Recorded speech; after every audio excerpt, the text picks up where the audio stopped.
ஐயா வணக்கங்க ஐயா. மணி சார் வணக்கம். மணி சார் வணக்கம். இன்னைக்கு நம்ம பார்க்கக்கூடிய ராசி தனுசு ராசி. உழைத்தும் உயர்வில்லை. ஒரு விடியல்ல நிறைய பேர் இயங்கிட்டு இருக்கிறாங்க. உண்மையாலே இந்த தனுசுல எங்க பிரச்சனை இருக்கு அதை சொல்லுங்க ஐயா. தனுசு வில் அம்பு சிம்பிளா கொண்ட ஒரு அற்புதமான ஒரு ராசி. தனுசு கோதண்ட ராசின்னு சொல்லுவாங்க. கோதண்ட ராமர் அப்படின்னு கேள்விப்பட்டிருக்கீங்களா?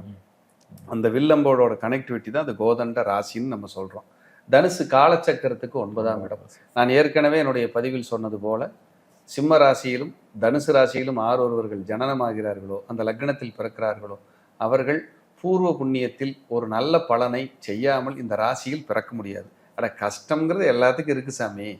யாருக்கு கஷ்டம் இல்லைங்க? கண்டிப்பா எல்லாருக்கும் இருக்கு. கடவுளுக்கே இருக்குங்க. யாருக்கு இல்லை? கொரோனா காலத்தில் கோயிலை மூடி வச்சுட்டாங்கல்ல, யாருக்கு கஷ்டம் இல்லை? அதில் எல்லாத்தையுமே மேனேஜ் பண்ணி சமாளித்து அடுத்த கட்டத்துக்கு நீங்கள் வாழ்கிறீங்களா அப்படின்னா தனுசு தான். தனுசு ராசி ராசிநாதன் தனஸ்தானத்தில் நீசம் அடைகிறார், 2ஆம் இடத்துல. 8ஆம் இடத்துல உச்சம் அடைகிறார். இவங்க பேராசையை கட் பண்ணிட்டு நம்ம சக்திக்கு உட்பட்ட வேலைகளை மட்டும் பார்த்துட்டு அடுத்தடுத்த மூமெண்ட் கரெக்டாக போயிட்டு இருந்தாங்கன்னா இவங்களுக்கு லைஃப்பில் தொந்தரவு வரவே வராது. யாராவது ஒருத்தர் தூண்டி விட்டு இல்லை அவன் அப்படி பண்ணுறான் இவன் அப்படி பண்ணுறான்னு பேசிட்டு நம்மளும் ஏன் இப்படியே இருக்கணும், நம்மளும் நீ ஜெயிக்கணும், விடக்கூடாதுன்னு போய் கடனை வாங்கி எங்காவது போய் லாக் ஆகிட்டிங்கன்னா தப்பிக்கவே முடியாது. ஏன்னா பேராசையால் பெரும் நஷ்டத்தை சந்திக்கக்கூடிய ஒரு மகா ராசின்னு அது தனுசு தான். காரணம் என்னன்னா தன்னுடைய ராசிநாதன் 8ஆம் இடத்துல தான் போய் உச்சமாகும். 8ஆம் இடம் என்கிறது நஷ்டம், சேதாரம், அவமானம், கடன், நோய், வழக்கு, எதிரி, பகை, ஆயுள் ஸ்தானம், விபத்து, சர்ஜரி, சிறை தண்டனை வரைக்கும் 8ஆம் இடம் தான். நல்லதுன்னு இருக்குதுன்னா ஆமாம், எல்ஐசி, இன்சூரன்ஸு, அது போக உங்களுக்கு லாட்ரி யோகம், திடீர் தனப்பிராப்தம், இதுவும் 8ஆம் இடம் தான் கொடுக்கும். நீங்கள் யோசிச்சு பாருங்க, தனுசு ராசிக்காரங்களுக்கு எல்லா நேரமுமே காசு வராது. ஆனால் ஏதோ ஒரு நேரம் பணம் வரும். அது நல்ல பணமா, நல்ல விஷயமா, நல்ல பணமா பல்காக வந்திருக்கும். அவங்க சக்திக்கு அது பல்கு. இப்போ எனக்கு 1 லட்சம் தான் சாமி வந்துச்சுன்னா நீ மாசமே 8,000 9,000 சம்பாதிக்கிற ஆளாக இருந்தீங்கன்னா உங்களுக்கு 1 லட்சம் வரும்போது எப்படி இருக்கும்? பல்கா வருதுன்னு தான் அர்த்தம். அப்போ பல்கா ஒன்று கிடைக்குது அப்படின்னா அது தனுசு ராசிக்கு ஏதாவது ஒரு ரூபத்தில் ரேராக கிடைக்கும். இவங்களுக்கு ஷேர் மார்க்கெட்டு, கேரளா போகிறோம், நம்ம லாட்ரி வாங்காமல் விடக்கூடாதுங்கிற நினப்பு இதெல்லாம் வராமல் போகவே போகாது.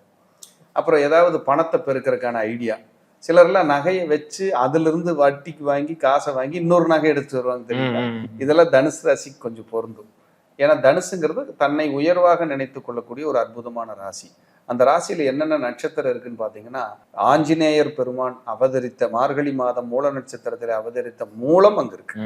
அது இயற்கையாகவே மார்கழியினுடைய மாதம் கொண்ட ராசி தனுசு. அதுக்கப்புறம் சுக்கிரன் பூராடம், அதுக்கப்புறம் சூரியன் உத்திராடம். அப்ப கேது, சுக்கிரன், சூரியன் குரு வீட்டில் இருக்காங்கிறது தான் மெயின். அப்ப குருவோட கேது, குருவோட சுக்கிரன், குருவோட சூரியன், இந்த கனெக்டிவிட்டி அங்க வந்துருது.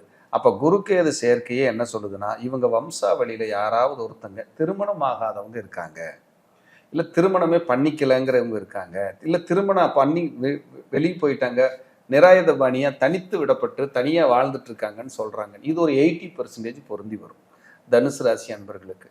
அங்க கேது இருக்கிறதுனால எப்பவுமே கடன் வாங்கியாவது வட்டிக்கு வாங்கியாவது நான் டூர் போவேன்னு சொல்றதெல்லாம் இவங்க தான். ஒரு லக்ஸுரி லைஃப். லக்னத்துல யார் இருக்காங்க? அந்த ராசிக்குள்ள சுக்கிரன் இருக்காரு இல்லையா? பூராட நட்சத்திரம் 6 நட்சத்திரம் இங்க இருக்கு. சந்தோஷத்துக்கான 11 சுக்கிரனோட நட்சத்திரம் அங்கதான் இருக்கு. 6ன்னா கடன், 11ன்னா சந்தோஷம். நான் கடன் வாங்கியாவது சந்தோஷமா தான் இருப்பேன், அப்படி இல்லாம நான் இருக்கவே மாட்டேங்கிற மாதிரியான ஒரு கிரகம் இந்த தனுசு. அந்த தனுசு ஒரு தினுசு. ஒரு பக்கம் ஆன்மீகம், இன்னொரு பக்கம் செல்லவும். ஆமா. அப்புறம் ஒரு பக்கம் பெரிய ஆன்மீகம் இருக்கும், ஒரு பக்கம் பெரிய உல்லாசமும். உல்லாசம்னா டூர் போகிறேன், ஃபேமிலியோட வெளிநாடு போகிறேன், வெளியூர் போகிறேன், வெளிமாநிலம் போகிறேன், ஹில் ஸ்டேஷன் போயிட்டு வரேன், நல்ல ஹோட்டல் போய் சாப்பிடுவேன், எங்காவது டைம் கிடச்சுன்னா கார் எடுத்துட்டு ஃப்ரெண்ட்ஸுகளோட ஒரு ரவுண்ட் அடிச்சுட்டு வருவேன். இதெல்லாம் தனுசுக்கு பொருந்துங்க. அப்போ இந்த தனுசு என்ன சொல்லுதுன்னா, என்ன கர்மாவை உள்வாங்கி வச்சிருக்கு அப்படின்னா, குருவும் கேதுவும் உள்ள இருக்காங்க. எங்கேயோ ஒரு பக்கம் நான் உழைக்கிறேன் சார், எனக்கு பணமே வரல, நான் போராடுறேன் அப்படின்னா, பணம் கொடுக்கல் வாங்கல ஒரு பிறவி சம்பந்தமா எங்கேயோ ஒரு பலவீனத்தை நீங்க சந்திச்சு வாழ்ந்து வந்த நபர்கள்னு சொல்லுது. உங்களோட காசை நீங்க கொடுக்க வேண்டியவங்களுக்கு முறையா பிரிச்சு கொடுக்கல, சேர வேண்டியவங்களுக்கு நீங்க முறையா சேர்த்தல, கல்யாண வாழ்க்கையில யாரையோ பிரிச்சது, சரியில்லாம பண்ணினது, இதெல்லாம் இருக்கும். அப்ப பாருங்களேன், இந்த தனுசு ராசிக்காரங்களுக்கு அந்த சுக்கிரன் கேது, குரு கேது, சூரியன் கேது காம்பினேஷன் வர்றதுனால இவங்களுக்கு கல்யாண வாழ்க்கையில ஒரு 25% எரரோட தான் லைஃப் டிராவல் ஆகும். நான் ரொம்ப ஹாப்பியா டிராவல் ஆகுறேன் அப்படிங்கிற மாதிரி கொடுக்கவே கொடுக்காது. சந்தோஷம் இருக்கும், இல்லைன்னா சொல்ல வரல. ஆனா ஒரு 25% ஏதாவது ஒரு எரர் டிராவல் ஆகிட்டு தான் இருக்கு அப்படிங்கிறது. இவங்க ஏதோ ஒரு பக்கம் பணத்தை இழந்தது, கொடுத்த பணம் வராம போனது, இல்லை இவங்க வாங்கின இடத்துல கொடுக்க முடியாம போனது, பணத்துக்காக வம்பு வழக்கு கோர்ட்டு கேஸுன்னு சந்திச்சது, இதெல்லாம் ஈஸியா தனுசுக்கு சொல்லிடுது. தனுசு ராசிக்காரர்களுடைய தந்தையார் இருந்தா ஒரு மைனரா சின்ன சர்ஜரியாவது அவங்க பண்ணாம இல்லை. அப்பா அவங்களுக்கு ஏதாவது ஒரு சர்ஜரி, கீழே விழுந்தது, ஃப்ராக்சர் ஆனது, தையல் போட்டது, ஹெல்த்ல சின்ன சின்ன இஷ்யூஸ் ஆனது இருந்துட்டே இருக்கு. தனுசு ராசியில யாரு பிறந்தாலும் சரிங்க, தாய் தந்தையர் ஒற்றுமையில் ஒரு வேறுபாடு இருக்கும், கருத்து வேறுபாடு அது கொடுத்துரும். இது ஒரு 80% பேர்த்துக்கு பொருந்தி வருது. ஒன்றும் தனித்தனியா இருக்காங்க, இல்லை புரிதல் இல்லாம இருக்காங்க அப்படிங்கிற மாதிரியான ஒரு லைஃப். ஆனா பெற்றோர்களுக்கு ஒரு மெடிக்கல் செலவு வந்துட்டே இருக்குன்னு சொல்றாங்க. ஆமா, இப்போ 9ஆம் இடத்துக்கு அதிபதி அங்க இருக்காரு, 6 கூட நட்சத்திரமும் அங்கதான் இருக்குது.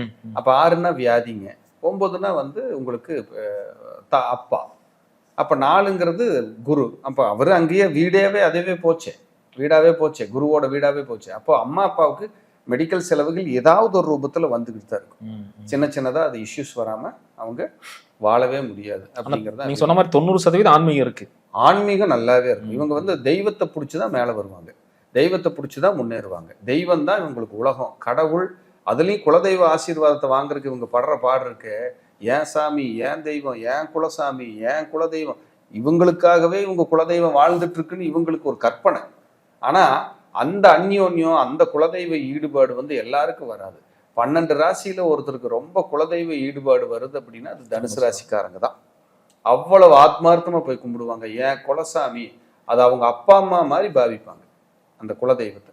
அவ்வளவு ஆத்மார்த்தமா ஒரு கொடைக்கு போறோம், ஒரு பொங்கலுக்கு போறோம், ஒரு திருவிழாவுக்கு போறோம், ஒரு உற்சவத்துக்கு போறோம்னு வச்சுக்கோங்க, அந்த குலதெய்வத்துக்கு இவங்களை கையில பிடிக்கவே முடியாது. ஏன்னா கரெக்டா பண்ணணும் அப்படிங்கிறது அந்த மாதிரி. அப்புறம் அவங்களுக்கு அந்த குலதெய்வ ஆசீர்வாதம்ங்கிறது 5ஆம் இடம். 5ஆம் இடமே பாத்தீங்கன்னா செவ்வாயோட வீடு. அந்த செவ்வாய் உச்சமாகிற வீடு பாருங்க, அவங்களோட 2ஆம் வீட்டுல உச்சமாகிற. அப்ப குலதெய்வத்துக்கு நிறைய டொனேட் பண்ணுவாங்க, கோயில்களுக்காக நிறைய கொடை கொடுப்பாங்க, நன்கொடை கொடுப்பாங்க, இதெல்லாம் செய்வாங்க. இவங்களுக்கு இயற்கையாகவே அன்னதானம் போடுற ஒரு மனசு இருக்கும்.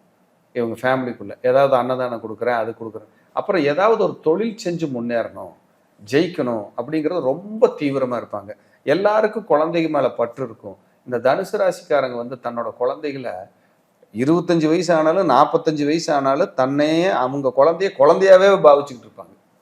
அப்ப ரொம்ப பாண்டிங், ஏன் குழந்தை, ஏன் குழந்தை, ஏன் குழந்தைன்னு ரொம்ப பாண்டிங், ரொம்ப அந்த அட்டாச்மெண்ட்ல இருந்து இவங்க பிரியவே முடியாது. சார் தனுசு ராசியை கூப்பிட்டு, சார் நீங்க எதுக்காக சார் வாழ்றீங்கன்னா ஒரே வரியில முடிச்சுக்குவாங்க, நான் என் குழந்தைகளுக்காக வாழ்றேன். நீங்க எந்த சாமியை கும்பிடணும்னு ஆசைப்படுறீங்க, என் குலதெய்வ ஆசீர்வாதம் எனக்கு இருந்தா போதும், வேற எந்த சாமியோட ஆசீர்வாதம் அப்புறம்தான் அப்படின்னு எல்லாம் ஒரு டாக் கொடுக்குறாங்க அப்படின்னா அது தனுசு ராசிக்காரங்க தான். அதே போல இவங்களுக்கு 10ஆம் இடம் தொழில் ஸ்தானம், 10க்குடையவனே 4ஆம் இடத்துல நீசமாகறான். 10ஆம் அதிபதி புதன், 10ஆம் அதிபதி உச்சமாகிற இடம் 10லயே உச்சமாகறான். சில நேரம் தொழிலுக்காக சொத்துக்களை விற்றேன், சொத்துக்களை இழந்தேன், ஹெல்த் பாதிச்சது, தொழிலுக்காக ஓடி ஓடி ஓடி ஓடி ஹெல்த் பாதிச்சது, இந்த மாதிரி எல்லாம் ரொம்ப கஷ்டப்பட்டிருக்கிறோம் அப்படின்னா இவங்க கர்மாவை நீக்கி இவங்க உழைப்புக்கு தகுந்த ஊதியம், எனக்கு நல்லபடியா லைஃப்ல கிடைக்கணும், நான் ரொம்ப நல்லா இருக்கணும்னு ஆசைப்படுறேன், ரொம்ப முன்னேறணும்னு ஆசைப்படுறேன் அப்படின்னாங்கன்னா நேரம் யோசிக்காம போக வேண்டிய இடம் ராமேஸ்வரம். வருஷத்துக்கு ஒரு தடவை போயிட்டு இவங்க ஜென்ம நட்சத்திரம் வர்ற அன்னைக்கு மூலமோ பூராடமோ உத்திராடமோ போயிட்டு நல்ல மானசீகமா வழிபாடு, இல்லைன்னா ஒரு வியாழக்கிழமை, இல்லைன்னா ஒரு ஞாயிற்றுக்கிழமை, இல்லைன்னா ஒரு அமாவாசை போயிட்டு நல்ல ஆத்மார்த்தமா வழிபாடு பண்ணி தீர்த்தத்தில் அக்னி தீர்த்தத்தில் நீராடிட்டு மீதி இருக்கிற 22 தீர்த்தத்திலையும் நீராடி கோடி தீர்த்தம் வரைக்கும் நீராடி நல்ல பிரார்த்தனை பண்ணிட்டு ராமநாத சுவாமிக்கு பாலாபிஷேகம் பண்ணி விளக்கெல்லாம் போட்டுட்டு அம்பாளை வழிபட்டுட்டு பிரார்த்தனை பண்ணிட்டு நேராக தனுஷ்கோடியில் நின்று இதோட என்னோட பிரச்சனை தீரணும்னு அங்கே நின்று ஆத்மார்த்தமாக ஒரு நமஸ்காரம் பண்ணிட்டு திரும்பி வந்துக்கிட்டே இருக்கணும். ஏன்னா தனுஷ்கோடி அழிந்த இடம், அங்கே போய் உட்கார்ந்துட்டு வரும்போது மண்ணை கூட தட்டி விட்டுட்டு தான் வருவாங்களாம். ஏன்னா ஓவர் நைட்டில் கிட்டத்தட்ட ஒரு 50 ஆண்டுகளுக்கு முன்னாடி கம்ப்ளீட்டாக சுனாமி அழிஞ்ச இடம். இன்னைக்குமே அந்த சுவடுகள் எல்லாம் போய் அங்கே நின்று பார்க்கும்போதையா வலிக்கும் மனசு கண்டிப்பாக. ஏன்னா இரவு நேரம், அது ரயில்வே ஸ்டேஷன் இருந்த இடம்ங்க, ரயில் போய் நின்ன இடம்ங்க, ரயில் போயிட்டு வந்த இடம்ங்க. இன்னைக்கு பார்த்தீங்கன்னா சிதிலம் அடைஞ்சு கிடக்குங்க எல்லாமே. ஆனால் அரசாங்கம் மத்திய அரசு சரி மாநில அரசு சரி முன்னிறுத்தி அந்த இடத்துக்கு ஒரு பெரிய ஒரு உந்து சக்தியாக ரோடெல்லாம் போட்டு கொடுத்து மக்கள் சௌரியம் பண்ணி கொடுத்துருக்காங்கன்னா இந்த நேரத்தில் அவங்களுக்கு நம்ம நன்றி சொல்லணும். ஏன்னா ஏனோ தானோன்னு விட்டுறல. ஏன்னா அது பெரிய ஒரு ஆன்மீகத்தோட தொடர்புள்ள அந்த டச்சிங்கான ஒரு சுற்றுலாத்தலம் அப்படின்னா ராமேஸ்வரம் தான். அந்த ராமேஸ்வரத்துக்கு போய் அந்த வழிபாடு பண்ணிட்டு, ஏன்னா 12 ஜோதிர்லிங்கம், அதுல தமிழ்நாட்டில் இருக்கிற ஒரே ஜோதிர்லிங்கம் ராமேஸ்வரம் மட்டும்தான். அந்த ஜோதிர்லிங்கத்துல நீங்க ஏன் ராமேஸ்வரத்துல போய் எல்லாம் திதி தர்ப்பணம் கொடுக்குறாங்க அப்படின்னா அது ஜோதிர்லிங்கம். ஜோதிர்லிங்கத்துக்கு போகும்போது என்ன நடக்கு அப்படின்னா நீங்க 1000 சிவாலயத்துக்கு போறது ஒரு ஜோதிர்லிங்கத்துக்கு போனது ஒன்றும். 1000 சிவாலயத்துக்கு விழுந்து விழுந்து விளக்கு போட்டு அபிஷேகம் பண்ணி கும்பிட்டதும் ஒரு தடவை ஜோதிர்லிங்கத்தை போய் கும்பிடணும். சுற்றுலா போற மாதிரி போயிட்டு வரக்கூடாது. ராமர் வாதம் பார்த்தேன், பாம்பன் பாலத்தில் நின்று போட்டோ எடுத்துக்கிட்டேன், இதெல்லாம் தேவைதான், இல்லைன்னு சொல்லல. ஆனா இதையெல்லாம் விட முக்கியம், நீங்க நல்லா வாழ்றதுக்கு உங்க கர்மா ஒத்துழைக்கணும். அந்த கர்மாவை, கெட்ட கர்மாவை அழிச்சு நல்ல கர்மாவை நீங்க உருவாக்குறதுக்கான ஒரு சக்தி மிகுந்த இடம் இந்த பிரபஞ்சத்தில், இந்த பூமியில் இருக்கு அப்படின்னா ராமேஸ்வரம் தான். அந்த ராமநாத சுவாமியினுடைய ஆசீர்வாதத்துல பக்கத்துல திருப்புல்லானி இருக்கு, அதே போல உங்களுக்கு தேவிப்பட்டினம் இருக்கு, என் அன்னை வாழ்ந்து கொண்டிருக்கின்ற உத்தரகோசம் அங்கே இருக்கு, அங்கேயே சிவனும் அம்பாளனுடைய முதல் கோயிலாக கருதப்படுகின்ற உத்தரகோசம் அங்கே எங்க இருக்கு. எந்த இடத்துல பள்ளியறை பூஜை நடந்தாலும் இரவு தங்குவதற்காக நான் உத்தரகோசம் அங்கையில் தான் விருப்பப்படுறேன் சிவனே சொன்ன, சாட்சியா சொன்ன இடம். மரகத நடராஜர் இருக்கிற இடம், 3000 வருடம் பழமையான இளந்தை மரம் உள்ள கோவில் அது. சித்தர்களும் தவசீடர்களும் ஞானிகளும் அடிக்கடி சூட்சும ரூபத்தில் வந்து உலாவுகின்ற ஒரு இடமாக கருதப்படுகின்ற ஒரு அற்புதமான இடம். மண்முந்தியோ மங்கை முந்தியோன்னு சொல்லக்கூடிய உத்தரகோச மங்கையில ஆதிவாராகியா மண்முந்தியோ மங்கை முந்தியோன்னு சொல்லக்கூடிய மண்ணு முதல்ல வந்துச்சா மங்கை முதல்ல வந்தாங்களான்னு சொல்ற மாதிரி அங்க இருக்கிற உத்தரகோச மங்கையில சுயம்பு வாராகியா அற்புதமா காட்சி அளிக்கிறாங்க. கிட்டத்தட்ட அது கணிப்பு எத்தனையோ 1000 வருஷம்னு சொல்றாங்க. அந்த இடத்துல அம்பாள் அன்னை வாராகினுடைய ஆசிகள் நிறைந்த இடமாக போற்றப்படுது. இப்படி ஒரு மகத்துவமான அந்த ராமேஸ்வரத்துக்கு, அந்த ராமேஸ்வரத்தினுடைய ஆசிகள், அந்த ராமநாத சுவாமியினுடைய அருளாசிகளை பரிபூர்ணமாக பெற்ற தனுசு ராசிக்காரங்களுக்கு அங்க ஒரு முறை போயிட்டு வந்தா உங்க கர்மா நீங்க உழைக்கிற உழைப்புக்கு ரெகக்னைஸ், அங்கீகாரம் உங்க வாழ்க்கையில வந்தே தீரும்னு சொல்லி மீண்டும் ஒரு நல்ல பதிவில் நான் சந்திக்கிறேன். வாழ்க வளமுடன். நன்றி, வணக்கம். நன்றிங்க.